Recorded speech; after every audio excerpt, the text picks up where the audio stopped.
podia abrir oficialmente, eu gostaria, em primeiro lugar, agradecer imensamente a presença da doutora Sandra Freitas, né? Então, eu sou suspeito para falar, porque eu trabalho com ela lá no Centro de Excelência de Canabinoide. Então, uma pessoa maravilhosa que tem um conhecimento fantástico e uma didática espetacular, e tenho certeza que vai abordar muitos aspectos que acabam não sendo tanto do nosso dia a dia, né? Mas eu tenho certeza que vão agregar muito ao nosso conhecimento. Então, doutora, seja bem-vinda. Obrigada, Flávio. Obrigada a todos. Eu quem agradeço a oportunidade de compartilhar com vocês um pouquinho do que eu venho estudando, né? Fundamentado naquilo que eu não sei e busco saber, tal qual todos vocês nesse caminho, nessa trilha, junto a essa medicina tão disruptiva e que a gente acredita que pode trazer um bem enorme à nossa espécie humana, não é verdade? Então, obrigada, Flávio, obrigada a todos que estão aqui hoje conosco. Você quer que eu já inicie tudo? Vamos lá? São 30 minutos, né? Bom, eu acho que eu fui um pouco exagerada nos meus slides. Fica à vontade, 30, 40, fique à vontade, não se pressione pela questão do tempo, viu? Eu vou tentar reduzir, né, e vamos lá. Então, primeiro me apresentando, eu sou engenheira química de primeira formação, todas as minhas especializações em medicina, medicina integrativa e suas bases em saúde, adequação nutricional para manutenção da homeostase endócrina. Estou fazendo uma especialização em doutoramento em fitoterapia, plantas medicinais e farmácia viva, gastronomia funcional, psicanalista, ou seja, eu faço uma jornada muito intensa e dedicada para transformar toda essa parte química, esse conhecimento químico, em competências que sejam de valor à qualidade de vida, bem-estar e saúde humana. Esse é meu foco. E o nosso encontro hoje está fundamentado em farmacocinética e farmacodinâmica. Eu preparei uma aula que está fundamentada na fitoterapia e direcionada ao que nós temos como base conhecimento da medicina canabinoide, dos compostos canabinoides e dessas moléculas químicas. Então, o que distingue a farmacocinética da farmacodinâmica? A farmacocinética ela está fundamentada nas ações do organismo sobre o fármaco. Já a farmacodinâmica, as ações do fármaco sobre o organismo.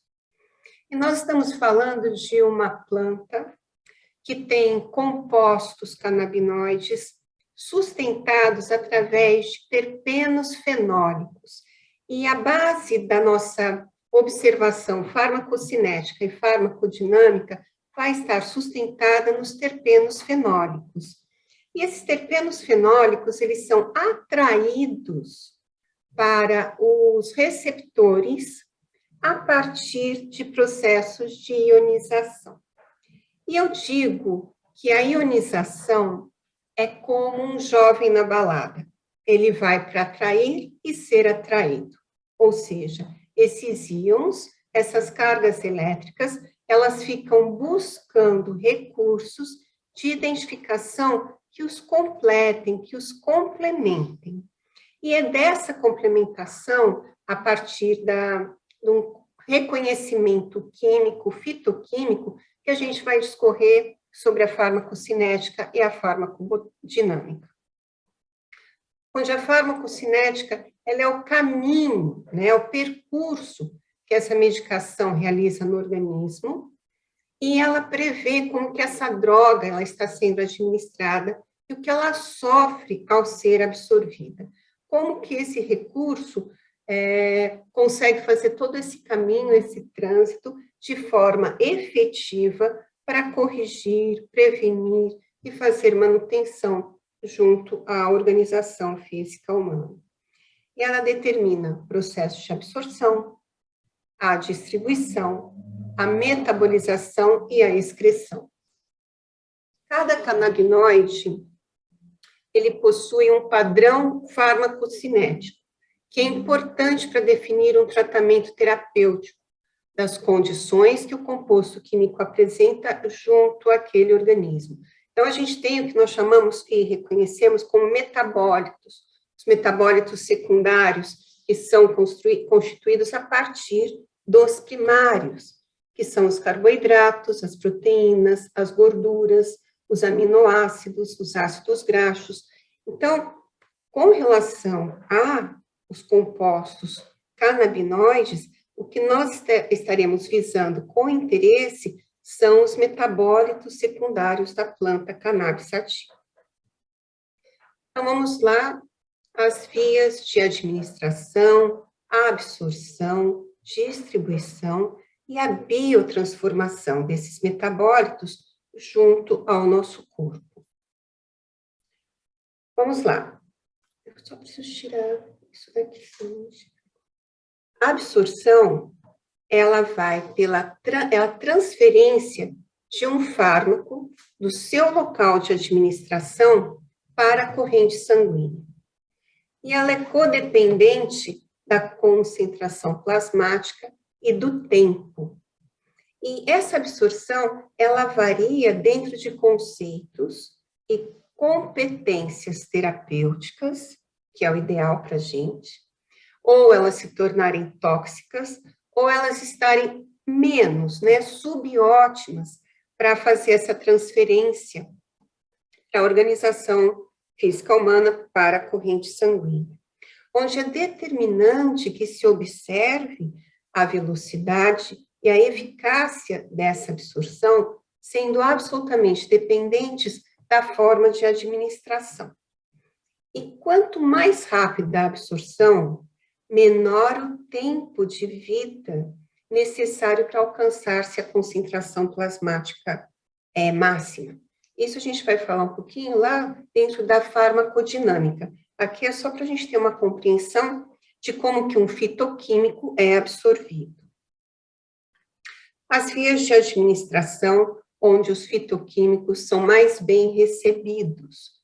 Então, eu vou ter a via oral, uma via sublingual. Eu coloquei a via retal por conta da qualidade dessa absorção, os benefícios que o nosso corpo garante por essa via. E dentro dessas competências e vias de absorção, correlacionando aos compostos canabinoides, eu tenho, através da biodisponibilidade oral, uma baixa absorção, de 2% a 20%, onde eu tenho metabolismo hepático como primeira passagem. E o tempo varia de meia a 2 horas, numa lenta absorção intestinal. E eu tenho a concentração máxima, a partir da via oral, de 1 a 3, 4 horas, a partir da absorção. Isso seria a absorção via oral, é mais indicada aos pacientes que necessitam de um alívio de sintomas durante um período mais longo. Já a absorção por mucosa oral, e aí eu também posso colocar uma mucosa retal, eu tenho uma absorção mais rápida, onde eu evito ou reduzo o extenso metabolismo de primeira passagem por via hepática. Então, isso é bom para alívio de sintomas mais rápido. Então, aí a gente tem um exemplo dos sprays para mucosa e também os supositórios. Uma via de absorção por via transdérmica, eu tenho alguns fatores a serem observados, se é uma boa ou não forma de absorção. Tem a questão do fluxo sanguíneo, o local de aplicação, a permeabilidade da pele. E a vantagem é que evita o metabolismo de primeira passagem por via hepática, E a gente tem que, estudos in vitro demonstram que a limitada difusão através da camada aquosa da pele, ela acontece com relação ao THC devido à sua natureza hidrofóbica, Ele não se relaciona bem com essa via. Vamos a um esquema de absorção, onde eu tenho a administração sublingual, a administração oral e a administração retal. E os meios pelas mucosas, mucosa oral, a mucosa gástrica, a mucosa intestinal e a mucosa retal, onde eu vou pelo caminho das veias portas, passando pelo fígado, primeira passagem, e daí entrando na circulação sistêmica. Todos estão me acompanhando? Alguém pode dar um sim? Estamos numa boa velocidade? Sim, sim, vai bem. Tudo ótimo. Então, vamos lá. Como que é o movimento dos canabinoides através das barreiras celulares? Eu tentei trazer numa linguagem mais confortável para vocês, né? Que a gente não ficar dentro de uma dinâmica química, físico-química muito pesada. Mas algumas coisas eu não consigo evitar de colocar como informação, né? Então, eu tenho a questão da droga, do canabinoide, num gráfico da distância, né, que é o tempo desses gradientes de concentração. E o que eu quero deixar como uma informação para ser observada e analisada no momento de escolha de vocês por um determinado produto ou outro, um canabinoide X ou Y, porque eu tenho que relacionar nessas passagens, né, nesse movimento dos canabinoides pelas barreiras celulares, quais são as difusões pelas quais a gente, o recurso vai passar para adentrar no organismo. Então, eu vou ter uma difusão passiva, uma difusão facilitada e um transporte ativo, sempre codependentes dos gradientes de concentração. E esses gradientes de concentração relacionados ao peso molecular daquela estrutura química. Então, aquela estrutura química, sendo um terpeno fenólico, ela tem competências ionizantes de atração, de repulsão e de permanência dentro desse sistema, dentro desse fluxo sanguíneo. Eu vou buscar explicar mais nos próximos slides. E tudo isso fica correlacionado aos fatores que podem influenciar ou não essa absorção, pensando naquele gradiente, pensando nos poros, pensando na capacidade de absorção pelo peso molecular, as concentrações, mas principalmente os fatores, eles estão muito ligados ao indivíduo e ao próprio canabinoide. Então, vamos lá. O que está mais ligado ao indivíduo, que pode mudar completamente essa competência de absorção, são os alimentos que esse indivíduo absorve. É a maneira como esse indivíduo escolhe os seus alimentos.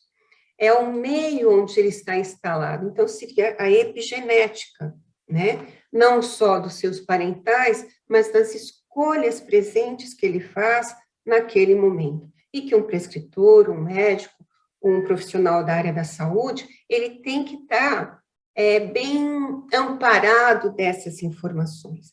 Porque dependendo do alimento que ele escolhe, ele pode formar complexos insolúveis com essa substância ativa. E, consequentemente, isso vai diminuir a absorção do recurso, daquele composto químico.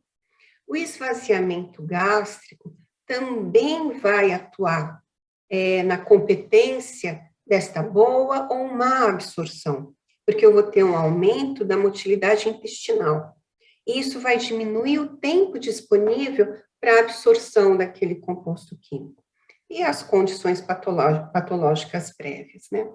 E aqui eu quero fazer uma observação. Quando a gente pensa na primeira passagem, quando a gente pensa no fígado, em todo o sistema hepático, e a gente observar as características das enzimas, das competências enzimáticas, eu vou pensar também nas competências dos elementos químicos presentes para sustentar ou não sustentar estas enzimas. Então, eu vou pensar no manganês, eu vou pensar no selênio, eu vou pensar no cobre, eu vou observar como que está a fosfatase alcalina deste indivíduo, tudo isso como recursos que vão amparar a minha escolha por aquele canabinoide, a minha escolha da dosagem, para garantir a permanência, a adesão daquele recurso junto àquele organismo, né? E aí que vem o que eu estou dizendo agora, está ligado tanto ao corpo físico, tanto ao indivíduo, como ao canabinoide aplicado. Porque daí, junto ao canabinoide, eu vou ter a questão do grau de ionização, ou seja, a competência de atração, permanência ou repulsão, a forma fitoquímica, como que está aquela estrutura. Aquela estrutura, ela está adentrando num sistema mais básico, num sistema mais alcalino, aquela estrutura conseguiu ultrapassar as barreiras ou não, ou seja, a forma fitoquímica e a resposta disso no corpo que vai me dar os sinalizadores de eu entender se aquele gráfico de tempo, concentração e absorção está sendo efetivo. De novo, volto à característica do peso molecular, porque nós estamos falando de terpenos fenólicos, então eu tenho anéis aromáticos que estão estruturados com carbonos, com radicais, com hidroxilas, com radicais nitrogenados, tudo isso vai fazer diferença. E, de fato, tudo isso que faz diferença é uma competência mais bioquímica. Então, o prescritor, ele nem sempre vai ter toda essa informação, mas essa informação deve ser emancipada ao prescritor, ao médico, ao profissional da saúde, pelas farmas, porque eles que fizeram todos esses testes, eles que fizeram essas provas conceito, eles que têm que fornecer essas informações. Então, tem a questão também da solubilidade e, de novo, a concentração do fitoquímico. Estamos bem aí todos? Vamos seguir? Sim. Perfeito.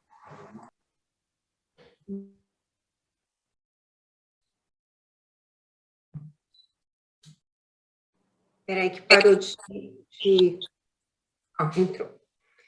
Quero falar um pouquinho da solubilidade dos fitoquímicos canabinoides, né? Lembra que ele é lipossolúvel, essas estruturas, e eu vou ter um coeficiente de partição óleo-água. Ele vai descrever a razão entre a fração do meu fitoquímico, como ele dissolve em óleo, pela fração dissolvida em água. Isso dentro da farmacocinética, isso é de grande importância, porque eu vou ter uma competência maior ou menor da absorção a partir desse coeficiente de partição. Porque quanto maior for esse coeficiente de partição, maior será a concentração desse recurso junto àquela organização física, ou vai ser maior a lipossolubilidade e maior a absorção. Quanto menor esse coeficiente de partição óleo-água, menor será essa concentração. Logo, menor a lipossolubilidade e menor a absorção. E essa informação, quem tem que passar é a farma, que são testes que devem chegar junto com o produto, mostrando esses coeficientes e consequente competência de maior ou menor absorção. E voltamos aqui aos nossos íons, que vão às baladas para atrair e serem atraídos. Esse meio, esse grau de ionização, ele está correlacionado ao pH do meio e à constante de dissociação do fitoquímico. Todo fitoquímico tem que ter um pH já definido. E isso que nos dá a compreensão desta competência de ionização no meio aquoso. E vai também nos dar competência de análise da garantia da absorção, ou é aqui que eu vou olhar e observar as sinergias, porque às vezes um composto, ele não tem toda essa qualidade, né, correlacionada ao grau de ionização, mas ao unir com outro composto, eu amplio essa competência. É o que acontece quando a gente une um CBD com um CBG, um CBDA, na sua forma ácida. Eu melhoro essa constante de dissociação e facilito a ionização no meio aquoso, ou seja, eu amplio a qualidade de absorção, eu garanto um tempo de meia-vida mais estável, ou seja, eu consigo chegar ao platô de absorção com uma observação dessa característica do indivíduo, né, no tempo que ele leva, onde ele chega nesse platô, e evito que a gente perca essa boa absorção no tempo, ainda sem mudar a dose. Estão me acompanhando? É um sim? Sim. Não. Vamos lá. O pH do local de absorção, ele que relaciona o grau de ionização. Vocês já ouviram esses conceitos antes? É a primeira vez? Sim. Eu conheço todos esses conceitos, sim. Tá. Está confortável para vocês?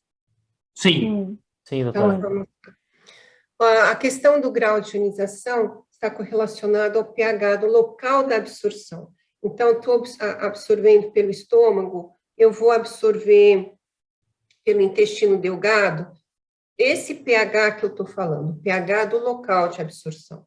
Se o meu pH é mais ácido, e eu estou falando de um fármaco de caráter básico, né, que é o caso que nós estamos estudando, se eu não estou na forma ácida dele, propositalmente, eu vou ter um maior grau de ionização e uma menor absorção.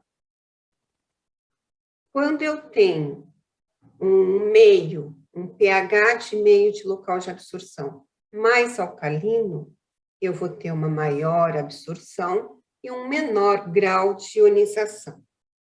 Então, isso é muito importante quando a gente reflete, considerando que eu tenho N receptores canabinoides em N regiões do meu corpo. Então, é esse nível de ionização, esse critério, essa qualidade da ionização do meu receptor para com o meu ligante.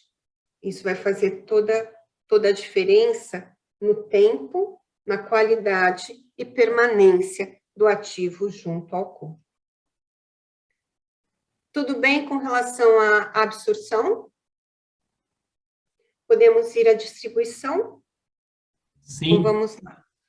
A distribuição é a transferência reversível de um fitoquímico canabinoide do sangue para os tecidos.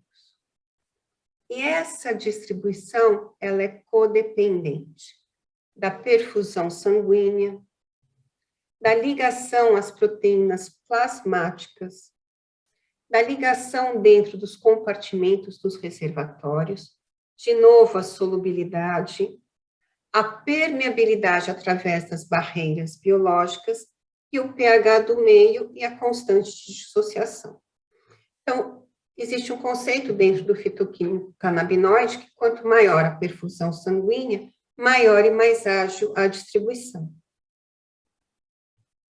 E essa distribuição dos compostos canabinoides, elas são feitas através do tecido adiposo, porque eles são lipofílicos, órgãos vascularizados, como pulmão, coração, cérebro, fígado, e a penetração pela barreira hematoencefálica, a que eu coloco desde a placenta e através também do leite materno.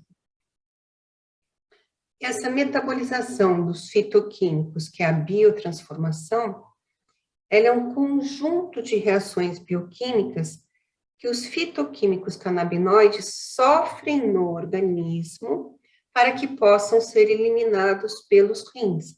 Então, aqui eu já estou no processo de biotransformação. E esse conjunto de reações bioquímicas, elas têm que facilitar a excreção renal do fármaco. Tem que facilitar, quando há as reações adversas, a inativação do fármaco. Aumentar ou reduzir a ação terapêutica. Ter uma ativação pró-fármaco, pró-fitoquímico canabinoide. E aumento também da toxicidade do fármaco, ou seja, a gente tem que observar tudo isso num processo de biotransformação, considerando que o principal órgão é o fígado e os locais de biotransformação podem ser os rins, o trato gastrointestinal, o sangue, os pulmões, por conta das rotas metabólicas, das vias metabólicas de absorção. Aí eu tenho as reações de biotransformação, eu tenho reações de fase 1, agora vem um conceito um pouquinho mais chato para a gente trabalhar em meia hora. Vamos lá.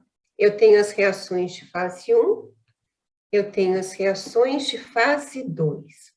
Aqui eu vou começar a falar de reações químicas. Então, eu vou ter a hidrólise, a oxidação, a redução, dentro de processos enzimáticos, que a gente vai discorrer um pouquinho mais à frente quais são esses processos enzimáticos. E as reações de fase 2, que está relacionada à conjunção com metabólitos orgânicos, em reações não enzimáticas.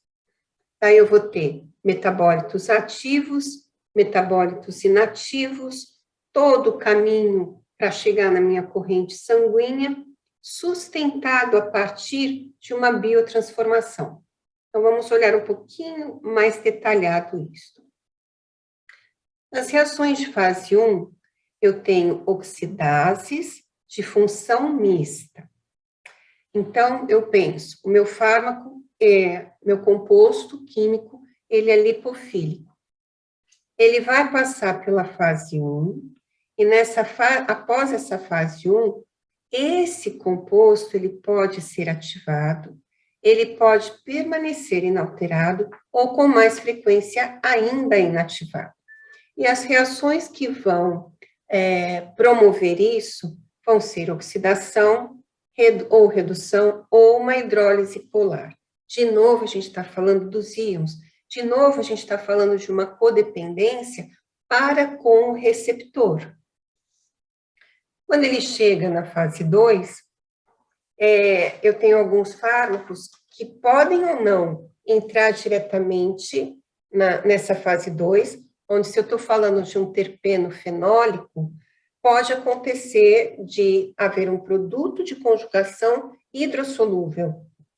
E por isso a biotransformação vai direto para a fase 2. Ou não. Ou seja, se não vai, ele fica inativado. Então, na fase 1, eu vou estar falando de citocromo. Né? O citocromo que é aquela enzima que, para os compostos endocannabinoides, essa farmacocinética sempre vai estar correlacionada a ele. E eu vou ter esses citocromos, se eu pensar nos endocannabinoides, quando os pesquisadores desenvolveram todo esse conceito de farmacocinética, de farmacodinâmica, eles pensaram e analisaram a partir dos primeiros ligantes endocannabinoides, ou seja, na anandamida e no araquidoniol glicerol, o 2-AG. Tanto na anandamida quanto o 2-AG são as referências de observação dessas enzimas.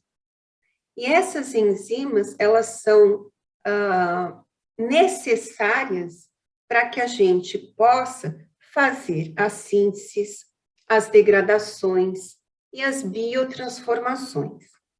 Tudo bem? Estamos juntos?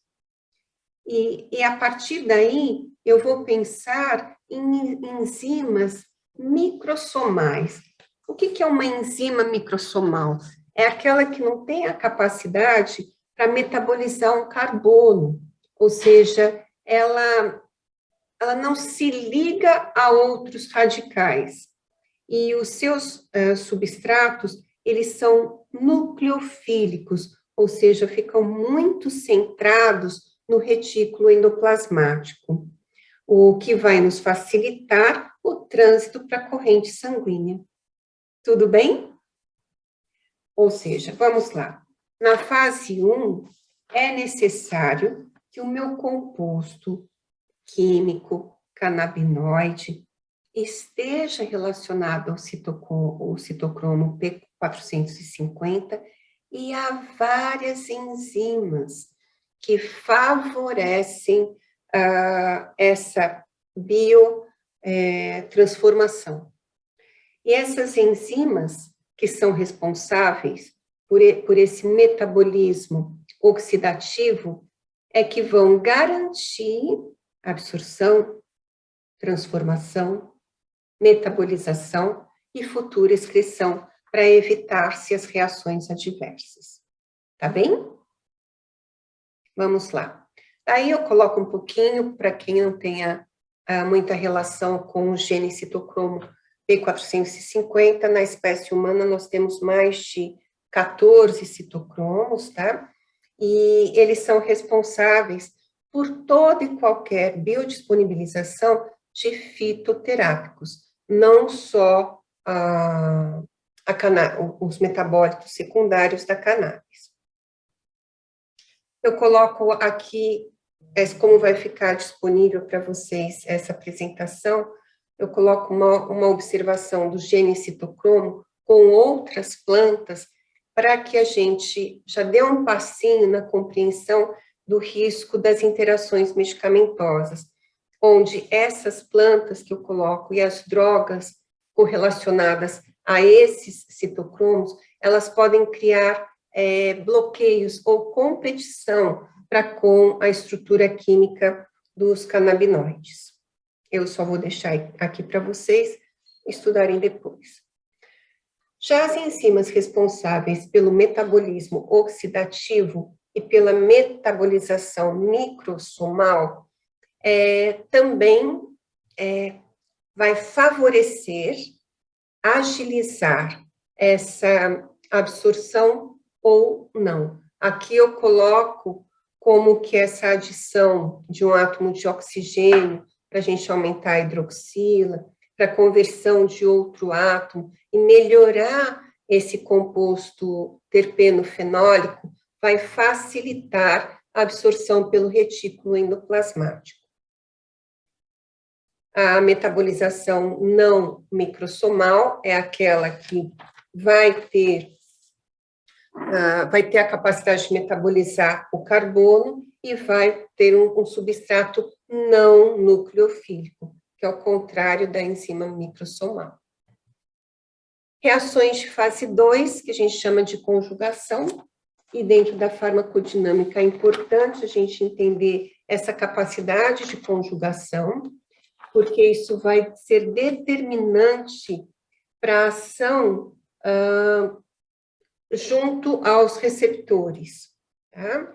Então, aqui a gente tem a adição de conjugados aos pontos da molécula, onde ocorrem as reações de fase 1, onde eu tenho uma boa absorção, os conjugados, que são os produtos diversos ao metabolismo, como os aminoácidos, como os ácidos graxos, como proteínas, e as reações mediadas por enzimas transferases, que transferem esses grupos para o meu composto químico canabinoide, que é o fármaco em questão que a gente está observando.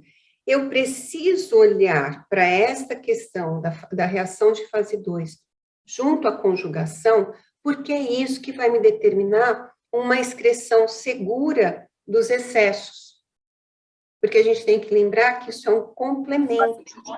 Ele atua na homeostase. Então, ele está o tempo todo balanceando o sistema. Ele não fixa, ele não pode fixar, senão eu não tenho a competência de regulação homeostática.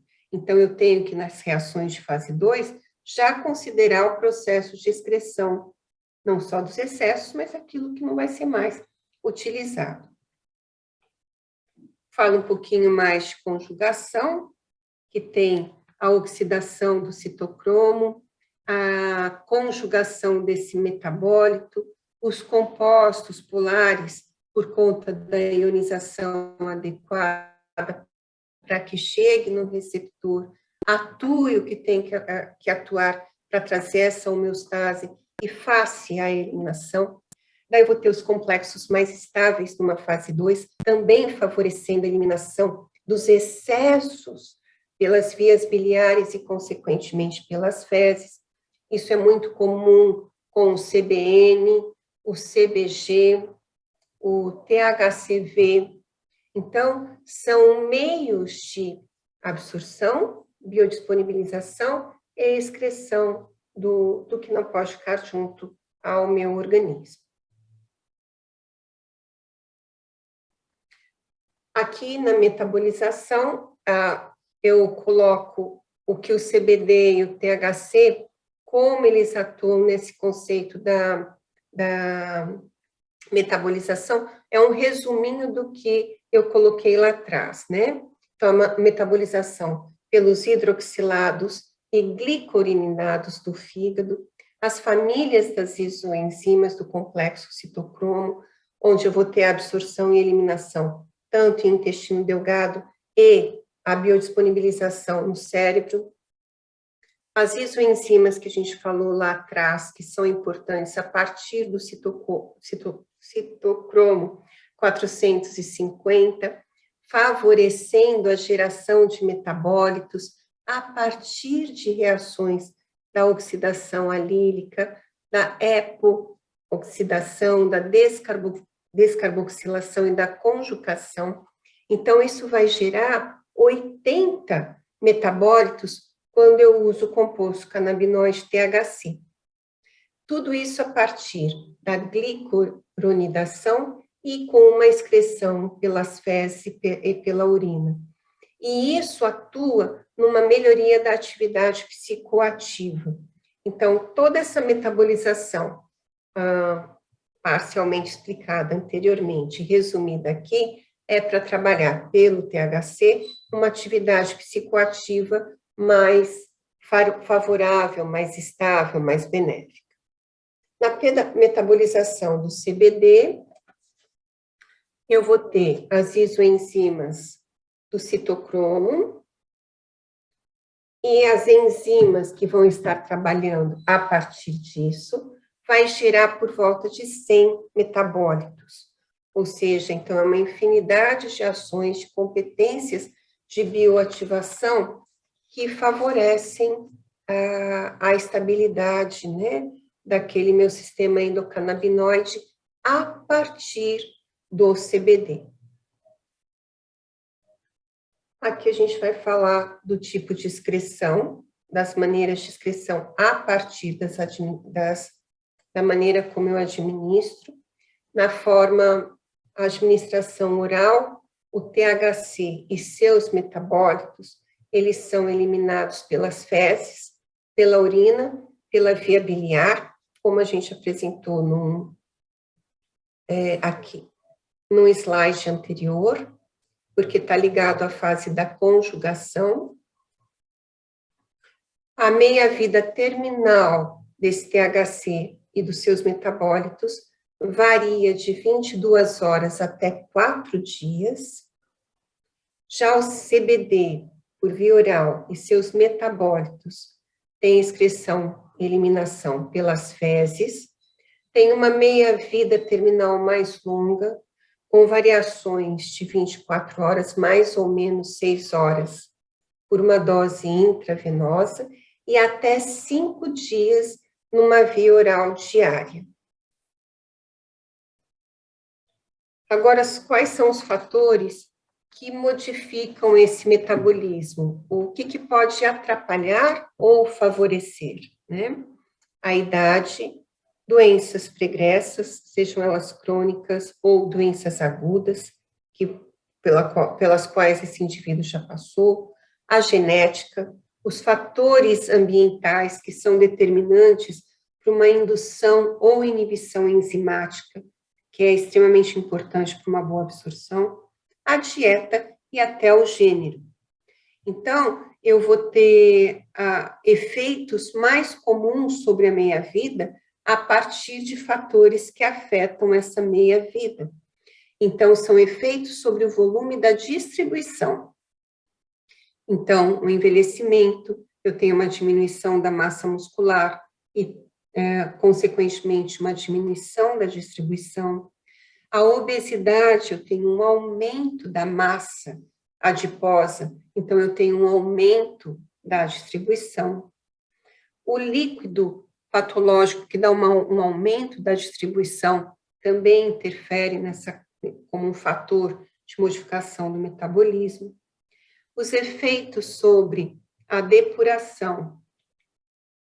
Eu vou ter as induções do citocromo, eu vou ter a inibição, eu vou ter insuficiência, eu vou ter a insuficiência cardíaca, a insuficiência hepática, a insuficiência renal, elas atuam nessas competências de diminuição da depuração e ação desse recurso junto ao metabolismo. Os fatores que vão interferir na biotransformação. Então, quando eu tenho, por indução enzimática, um aumento da síntese das enzimas microssomais. Isso vai resultar num aumento da atividade dos sistemas de oxidação microssomal com uma administração repetitiva. Ou seja, eu tenho o que é um aumento dessa produção das enzimas hepáticas, o que isso vai me trazer? Um aumento da metabolização, uma diminuição da concentração plasmática da droga e consequente diminuição do efeito.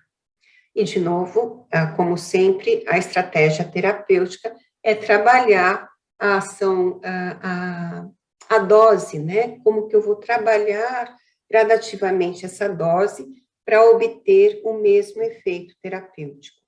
Mas, muitas vezes, a indução enzimática vai atrapalhar toda a minha escolha de dose, como, quando, tanto, mas eu tenho que olhar o tempo todo para essa estratégia terapêutica.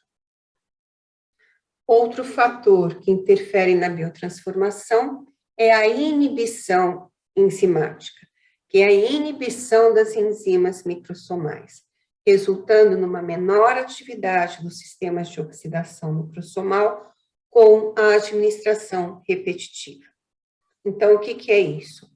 Uma inibição das enzimas hepáticas, que vão fazer uma competição inibindo o fármaco, vou diminuir a metabolização, vou aumentar a concentração plasmática da droga e, consequente, aumento do efeito de toxicidade. De novo, a estratégia terapêutica é sempre pelo ajuste da dose. Agora a gente vai entrar em farmacodinâmica. Flávio, quantos minutos mais eu tenho? Doutora, fica à vontade, quantos precisar. Tá, então eu corri bastante, né? Me desculpem, eu tenho... Imagina, tá excelente, tá num ritmo excelente. Vamos lá. A farmacodinâmica, como dito anteriormente, ela estuda como que os canabinoides interagem com os vários locais do organismo. Então, os canabinoides, eles atuam, interagem junto às membranas celulares, aos canais neurais e musculares, junto aos neurotransmissores e neuroreceptores, junto aos mensageiros de proteína G e as enzimas intra- e extracelulares. Então, muito do que eu referi junto à farmacocinética, a gente vai ver agora dentro dessa estrutura da farmacodinâmica, mas de uma forma mais resumida. Então, eu tenho lá o meu sistema endocannabinoide, e ele é um sistema que influencia, onde os meus receptores, eu vou ter os receptores canabinoides CB1, CB2, e eles influenciam, modulam, regulam funções relacionadas das células, dos tecidos, das glândulas, dos órgãos e dos sistemas. E os meus receptores canabinoides, eles estão distribuídos em todo o corpo. Eu vou ter receptores CB1 praticamente em toda a organização física humana. E já os receptores CB2, eles estão mais localizados nas células dos olhos, do coração, do estômago, do pâncreas, do trato digestivo e do osso. Só que aonde eu tenho receptor CB2, eu também tenho receptor CB1. E esse sistema endocannabinoide, eu vou ter ligantes, aqueles que o corpo fabrica, né, são os endógenos, tal qual eu falei já na farmacocinética, que é o AEA e o 2-AG. Esses ligantes, eles têm funções de regulação homeostática, e eles atuam nessas células, nesses tecidos, nessas glândulas, nos órgãos e nos sistemas. E o sistema endocannabinoide, primariamente estudado, ele reconhece essas enzimas, aquelas mesmas enzimas que eu falei nas biotransformações. E cada enzima reconhecida pelos ligantes endocannabinoides são as enzimas que estudamos para referir os ligantes em exocannabinoides, ou seja, os que vêm de fora, que são os compostos químicos da cannabis. Então, eu vou ter sínteses de cada composto, eu vou ter degradação a partir das enzimas, como já explicado ou sugerido na farmacocinética. Muito bem, esses receptores, eu tenho como alvos de cada um algumas atividades e algumas influências a partir das estruturas químicas canabinoides. Então, no CB1, eu vou ter atividade motora, pensamento, controle de pensamento, adequação, modulação do pensamento ou da estrutura psíquica, coordenação motora, apetite, memória de curto prazo, percepção da dor e células imunológicas. E o receptor CB2, ele atua junto ao intestino, rins, pâncreas, tecido adiposo, ossos, olhos, tumores, sistema reprodutivo, sistema imunológico, trato respiratório, pele, sistema nervoso central, sistema cardiovascular e fígado. Então, esses são os alvos. E a ação dessas estruturas químicas junto a receptores, o que elas constroem, o que elas trazem de benefício. Então, a ação de um composto canabinoide junto ao receptor de serotonina, tipo 5-hidróxido triptofano 1A, ele tem uma ação antidepressiva e ansiolítica. A ação do potencial transitório de valinoide tipo 1 tem uma ação de analgesia periférica, ansiolítico e antidepressivo. Então, o meu composto canabinoide, quando atua nesses receptores, eu vou mapeando ações que são as ações básicas sustentadas na análise da farmacodinâmica dos compostos. Vou ter ação em receptores nucleares por proliferadores de peroxissomos, ou seja, eu vou estar falando de novo, dentro de um conceito de farmacocinética, de conjugação e de observação da inibição ou da indução das enzimas. Isso é benéfico em processos cancerígenos, em processos inflamatórios, e quando eu quero aumentar a minha atividade mitocondrial para trazer mais energia, principalmente nas doenças crônicas degenerativas. E tenho ação em receptores opioides, mediando os mecanismos de sinalização intracelular comuns. Isso traz uma ação analgésica e em vias noradrenérgicas, que podem ter um papel muito grande no tratamento de abstinência a opioides, trabalho para adicção. A ação em receptores de glutanato N-metil-diaspartato traz o controle da esquizofrenia, ou uma modulação, um amparo. E também a ação que regula a atividade astrocitária e microglial, ou seja, trabalhando em neuroinflamações. Aqui eu faço uma tabelinha que deve ser extremamente conhecida de vocês, da ação do CBD, do CBG, do CBC, CBN, THC e do THCV, e como que atua junto aos receptores e quais os benefícios e ações que trazem ao nosso corpo.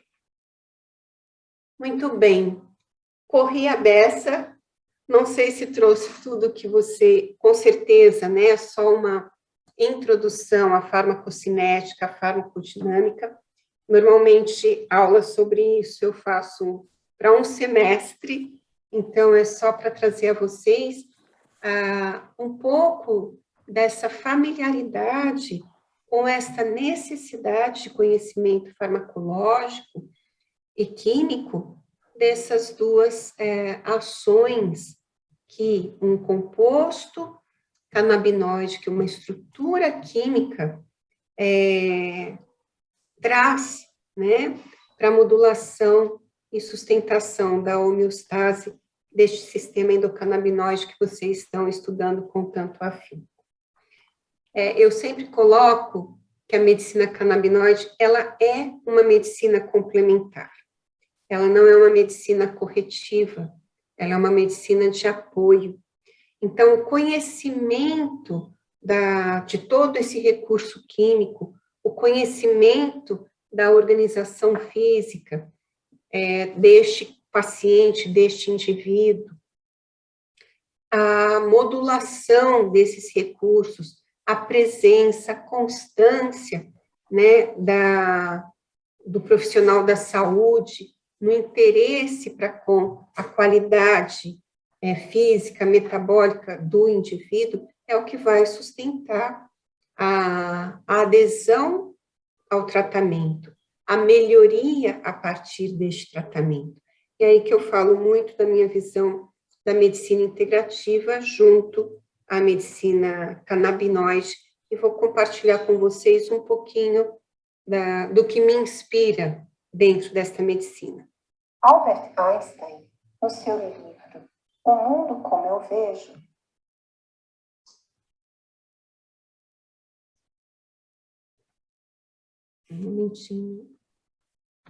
contextualiza qual o significado da vida humana ou da vida orgânica como um todo. Será que nós, como espécie, nascemos para adoecer?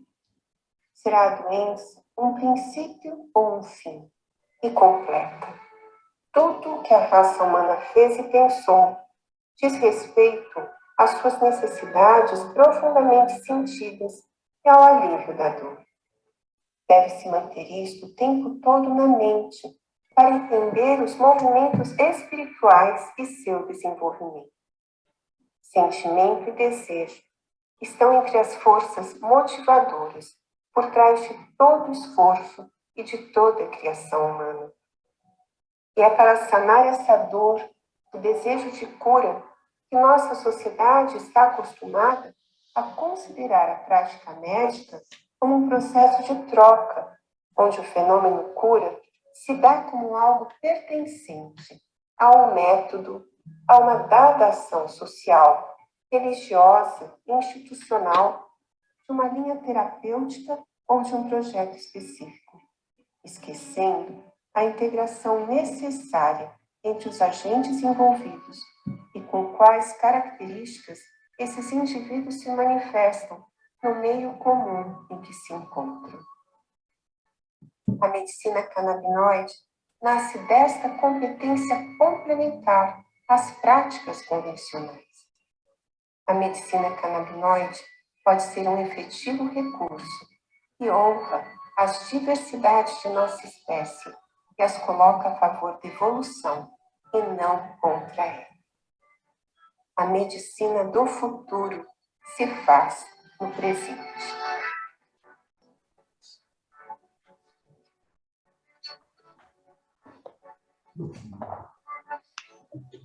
On Thanksgiving Eve 1971, the Northwest flight was Maravilhoso. Muito bem, querido. Espero ter contribuído com essa busca de vocês por esse conhecimento, por essa adequação deste recurso tão excepcional que nós temos em mãos e que precisamos saber fazer um bom uso. Obrigada por me ouvirem. Parabéns, doutora, foi incrível, viu? Eu acho que é uma visão que a gente fica muito atento aí, às vezes, à nossa prática clínica e a gente não vai pensar tanto em farmacodinâmica, farmacocinética na explicação para o paciente, né? Mas faz todo sentido, né? Eu acho que, eu digo, né? Aí a gente tem pacientes que vêm através da gente, vem procurar a gente querendo, né? Uma cura, exatamente. Opa, acho que está um barulho no fundo aqui. Então, uma cura exatamente, só que sem, né, tentar uma regulação própria do sistema endocannabinoide, né, uma alimentação cheia de ultraprocessados, né, o sedentarismo, né, então eu acho que assim, sem essa conjugação, né, fica muito mais difícil isso, né, eu acho que é um desafio diário a gente tentar introduzir isso aos nossos pacientes juntamente com a prática clínica, né, porque eu acho que o pessoal sempre pensa que é a medicação que vai salvar a vida, e não é bem assim, né. Não mesmo, né? Todo um conjunto, é uma grande ciranda, né? Multidisciplinar de apoio, de educação e de emancipação desse cliente, daquilo que ele precisa entender sobre ele mesmo. Não é, Flávia? É o que a gente está tentando fazer no SEC. Exatamente. E agora, eu vou fazer uma perguntinha e depois os colegas aí fiquem à vontade também, né? Então, assim, a gente vê que a absorção oral talvez não seja, né, o melhor tipo de absorção ideal, né, para os fitocannabinoides, né? Mas, ao mesmo tempo, acaba sendo a mais acessível, né? Eu queria a doutora... Deixa eu pedir... Acho que a doutora Maria Teresa se desconectou. Deixa eu mandar o link para ela novamente. Então, assim, na sua percepção, assim, qual seria a forma ideal da absorção do fitocannabinoide para a gente ter o efeito mais regular? Então, eu não posso dizer assim, a ideal, né, Flávio, mas eu posso dizer a mais efetiva, pelo tipo de estrutura química. Vamos lembrar que ele é um terpeno fenólico, esse composto, né? E dentro dessa estrutura química como um terpeno fenólico, que tem carboxilas que são mais favoráveis a alguns tipos de absorção, a absorção tópica e pela mucosa retal é a mais efetiva, se eu penso na estrutura química do composto, né? A oral, ela tem, como vocês viram, um tempo de meia-vida mais longo e um risco de você chegar nesse platô, perder a mão e não saber mais como dosar, ou não ter a referência de dosagem. A tópica e a retal, dentro de um conceito de farmacocinética, são mais efetivos. Perfeito. Dentro de uma observação química, né? Não como vocês na prescrição de todos os dias. Não, tudo bom, professora? Parabéns pela aula, foi excelente. A gente vê muito pouco trabalho sobre aplicação tópica Então, sempre me deu um pouco de dúvida se ela realmente é tão efetiva, pelo menos clinicamente falando, né? Porque a gente vê muito pouco trabalho científico falando. E da absorção oral, também a gente tem alguns metabólitos que também são ativos, né? A forma ácida do THC, por exemplo, é bem ativa também e dura mais tempo. Então, para doenças como epilepsia, talvez a aplicação oral ela seja mais interessante e o que a gente precisa ou o que a gente sabe já da tópica? Então, vamos lá, Cristiano. De fato, a questão química na análise do composto é onde a gente é sustentado pela questão da ionização, principalmente, né? Dentro deste conceito da ionização, numa referência comum, a gente vai falar do tópico. Quando a gente especifica para um processo, uma doença refratária, então você tem a via oral como um recurso mais rápido e seguro, exatamente pela carência do endocannabinoide que faria esse trabalho e não faz. Então, nós temos especificidades de biotransformação em função da carência do receptor. Respondi uma parte para você. Com relação a trabalhos, a gente não tem realmente muitos trabalhos científicos, né? Tanto que eu me baseio na questão da aula para farmacocinética e farmacobotânica na fitoterapia, né? Na estrutura das plantas medicinais e adequando isso aos fitocannabinoides. Então, dentro desse sistema fundamentado pela fitoterapia, a gente vai ter mais trabalhos. E a gente vai ter mais trabalhos correlacionados aos terpenos. Então, todas essas observações são sustentadas pelos terpenos fenólicos. Mas as patologias, a especificidade vai mudar o caminho de absorção e até pelo indivíduo. Lembra aquilo que eu falei das enzimas pancreáticas? Que a variação de manganês, de selênio, de cobre, de zinco, a análise da fosfatase alcalina também vai me dar mais segurança da via de administração. Legal, obrigado. Doutor Sérgio, quer perguntar alguma coisa? Eu estava pensando que, não estou lembrando direito, mas pelo que eu lembro que falavam o Dr. Grottenheim e a doutora West, são trabalhos de 2007, 2003, mas a via retal, o que tinha de bom é que não tinha a passagem pelo primeiro passo hepático, mas para que seja realmente efetiva, tinham que botar algo para ter uma boa absorção, tinham que incrementar alguma coisa, era um bom supositório que tinha algum elemento a mais para serem efetivamente bem absorvidos pela via retal, e que nas experiências de todos pelo menos até aquela época, não tinham dado muito bom resultado em geral, e que o preferível, em certo sentido, ainda era a parte sublingual, e que também é um pouco discutida, tanto o Sativex como as mesmas gotas sublinguais, porque parte a gente acaba engolindo e absorvendo pela via digestiva baixa, então, pela via digestiva, pelo intestino. Então, na relação, sempre, e tem a vantagem para certas coisas, que o THC gera aquele metabolito que é muito ativo, que é o 11-hidroxitetraidrocannabinol, e que na via digestiva tem muito mais produção desse metabolito que pela via inalada ou fumada ou vaporizada. Seria. Mas era isso, eu estava querendo lembrar, não sei se era ácido glicocólico, algo assim que tinha que incrementar para absorver na parte retal.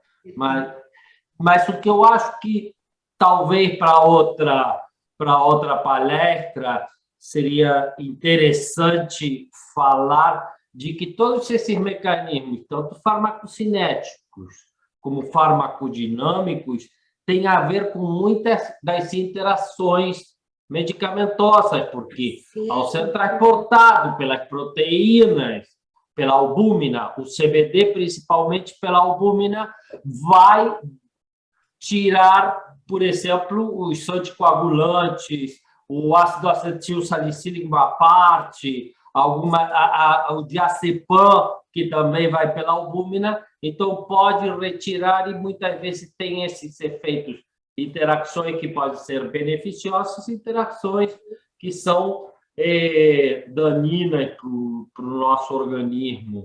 Isso e também lembrar que os mesmos canabinoides podem ser indutores de alguma das citocromos P450 e inibidores de outro grupo de citocromos P450 e que fumado os carbonos policíclicos também são indutores dessas enzimas. Então, vão acabar afetando também a parte, digamos, metabólica de cada um dos produtos. Exatamente. No fim da sua fala, o senhor respondeu a sua pergunta. Ou seja, tudo está correlacionado à competência de indução ou inibição enzimática. Sim, e a gente sempre tem que lembrar, é muito personalizado, né? E eu retomo ainda a questão da absorção retal. Em 2007, acho que esse foi o único trabalho que teve, de fato, tá? Sem revisão. E o que nós temos hoje é uma iniciativa de observar-se que o efeito comitivo, o efeito entourage, ou seja, a associação dos compostos, é isto que favorece a boa absorção pela via retal. Né? Temos pouquíssimo trabalho mesmo. Sim, Nós temos pouquíssimos trabalhos de farmacocinética e farmacodinâmica bem aplicados, bem desenvolvidos para os compostos canabinoides. Eu queria falar uma coisinha da doutora Paula Vinha, que fez uma pergunta sobre a nanotecnologia, né? A estrutura nano. Eu mesma, desculpa, eu não estou no vídeo. Prazer, muito boa essa aula, professora, parabéns. Que bom, obrigada. Que bom que vocês gostaram, eu estava muito preocupada. Mas vamos voltar, porque é muita informação para um tempo pequenininho, né? E eu gosto de explicar muito, tive que reduzir demais. Sandra, a doutora Paula é quem está organizando o congresso do SICMED do dia 12, 13 aí de agosto. Quem está por trás de toda aí essa organização. Muito bem. Todos vocês estão convidadíssimos, você está convidadíssima, professora, convidadíssima. Que bom. Então, eu queria discorrer um pouquinho quanto à sua pergunta, porque eu sou apaixonada pelo trabalho com nanopartículas, né? E isso está correlacionado aos bioreatores.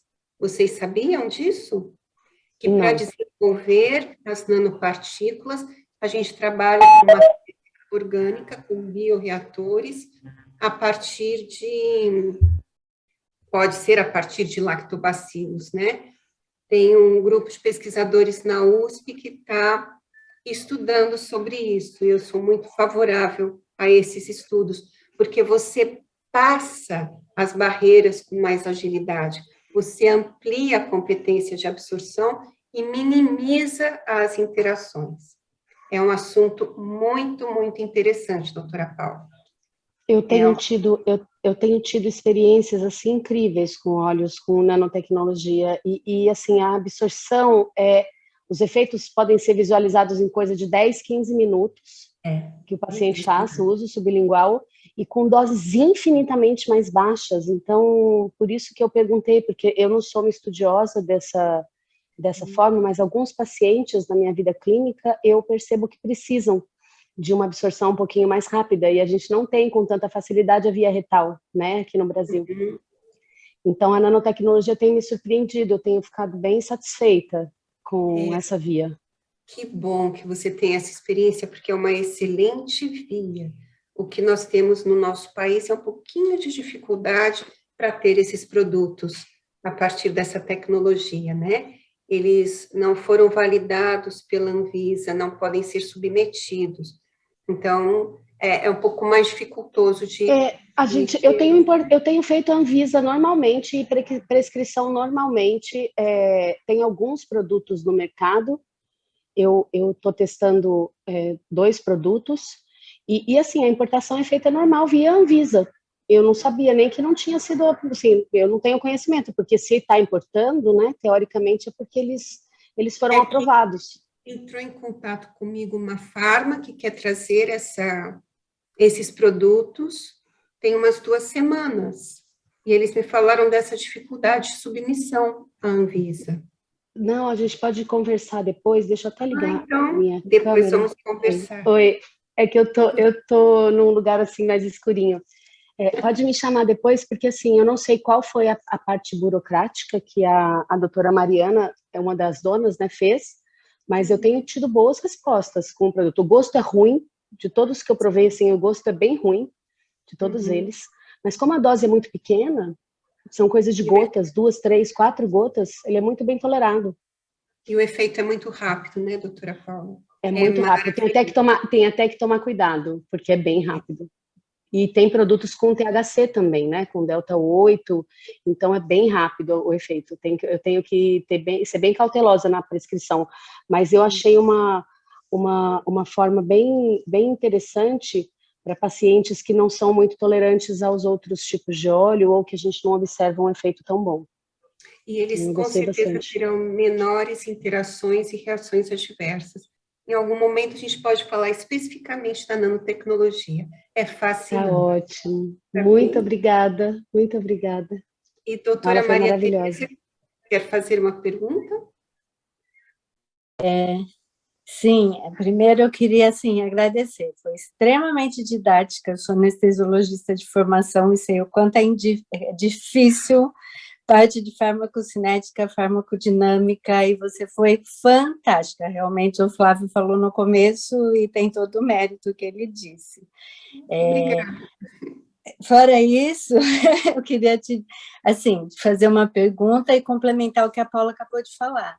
Eu também tenho usado produtos, uma empresa canadense, né, e ela é uma médica brasileira, inclusive, e vi importação da Anvisa, sem maiores problemas.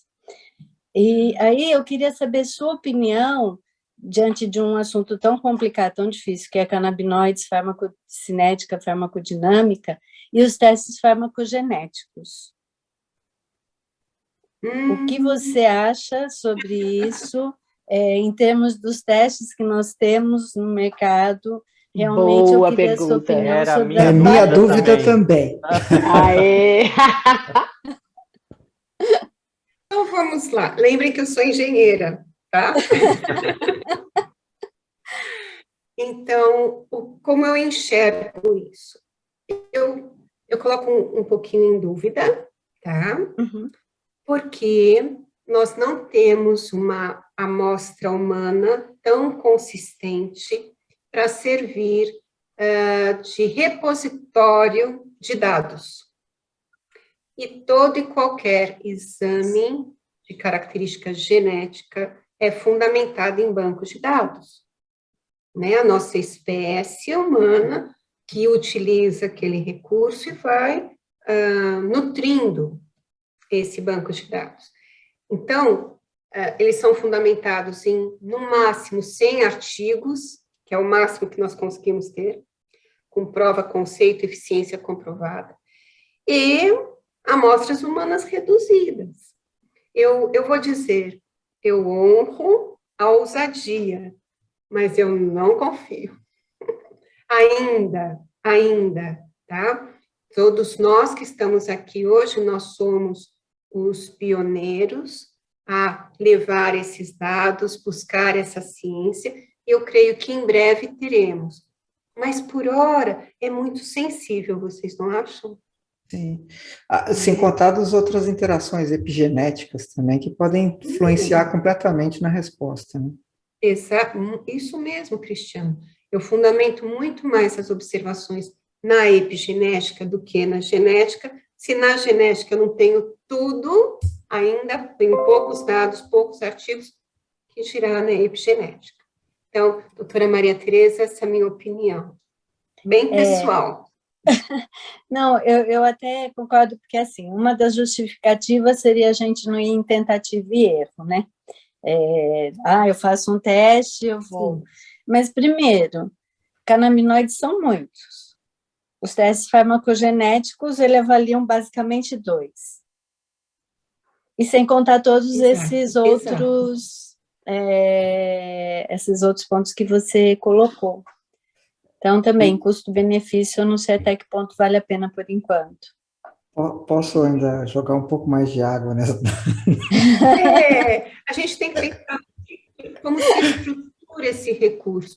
Por isso que eu digo, eu honro a ousadia, eu honro a tentativa, né?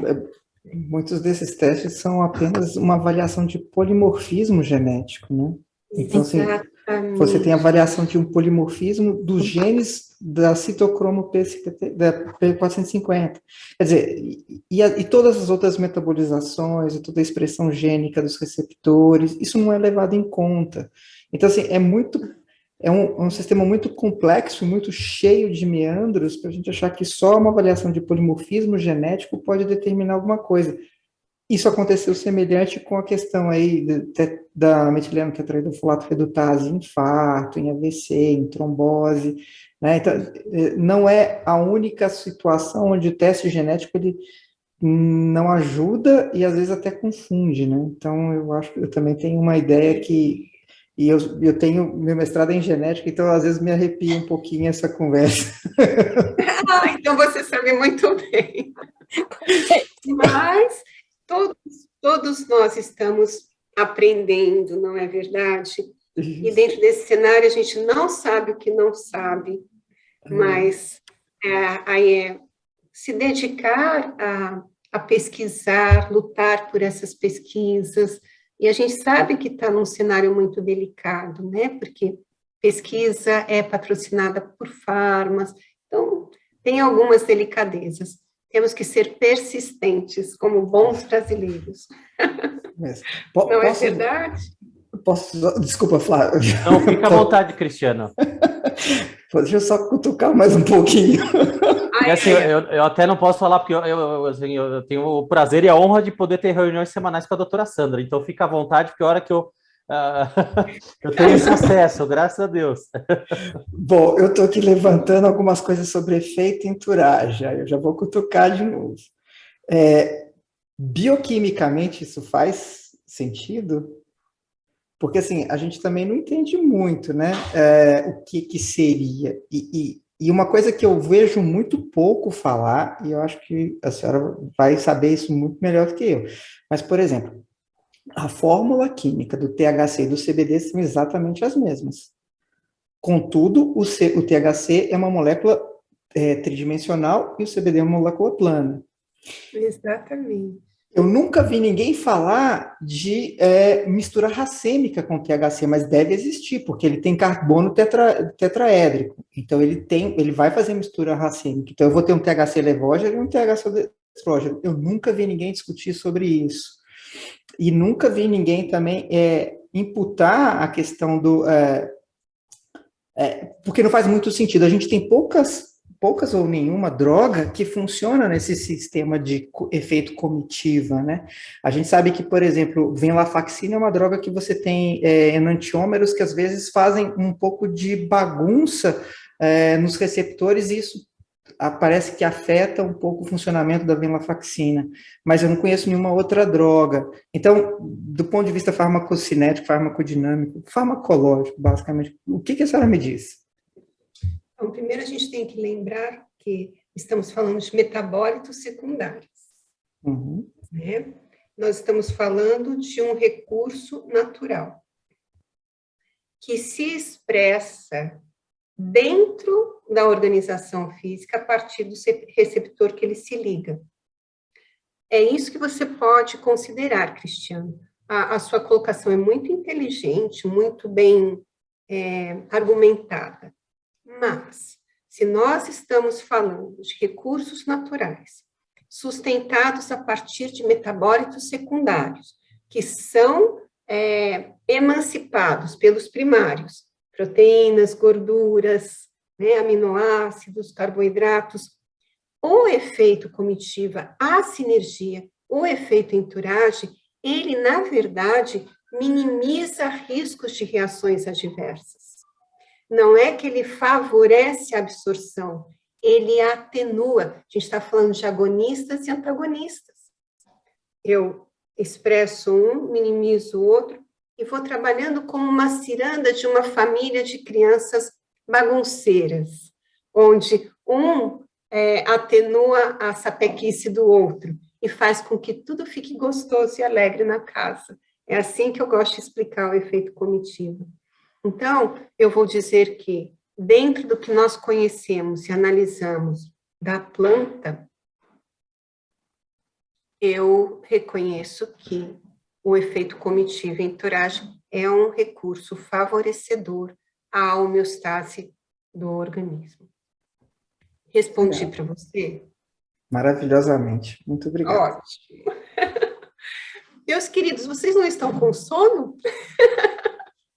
Talvez. Eu sei que tem muitas perguntas, é um assunto muito interessante, eu acho que é um assunto essencial, né? E que na formação da medicina é tão pouquinho que se tem da bioquímica, e ela é tão essencial à análise e para trazer segurança para as orientações e prescrições. E é um prazer enorme estar aqui com vocês. Podem me acessar, Flávio tem meu contato, eu deixei, acho que um telefone também. Eu vou ter um prazer imenso em participar dessa ciranda de buscas de conhecimento. Até eu já fica o convite, né, para a senhora participar oficialmente aí da associação, das nossas reuniões, de permanecer no grupo. A gente acaba discutindo muitas coisas interessantes ali, em diversas línguas ao mesmo tempo, né, lá no nosso grupo, mas trocas de artigos, mas são discussões bastante enriquecedoras, e ter a tua experiência é ímpar, né, é fantástico. Então, só te agradeço pela excelente aula, dos colegas que estão aqui até tarde, pelas perguntas também, porque eu acho que as perguntas engrandecem mais ainda a aula, né, porque a dúvida, geralmente, de um é a dúvida de todos, né. Então, agradeço imensamente aí a tua presença, e em breve, em 15 dias, né, vamos ter a aula de botânica da doutora Ana Gabriela. Acho que vai complementar bastante aí com a tua aula de hoje. Eu acho muito importante vocês estudarem a etnofarmacobotânica, sabe? Tudo o que é precursor, e daí a botânica é muito, muito interessante para todos que estudam essa medicina, né? Então, é isso. Perfeito. Obrigada, professora, obrigada a todos. Obrigado. Muito obrigada, boa noite. Muito obrigada, Foi foi muito excelente. enriquecedor. Muito obrigada. Obrigado, doutora. Boa noite. Vou postar, então acho que o Fábio até já está aqui, nós vamos postar aí no YouTube já bastante em breve a aula também. Continuamos a nossa campanha para os 1.000 inscritos, mas já temos quase 600, estamos chegando lá. Foi em uma semana isso. Foi Se muito Deus bom. quiser. Que bom. Um beijo a todos, gente. Pessoal, Tchau, boa noite, muito obrigado, viu? Até mais. Muito obrigada. Boa noite.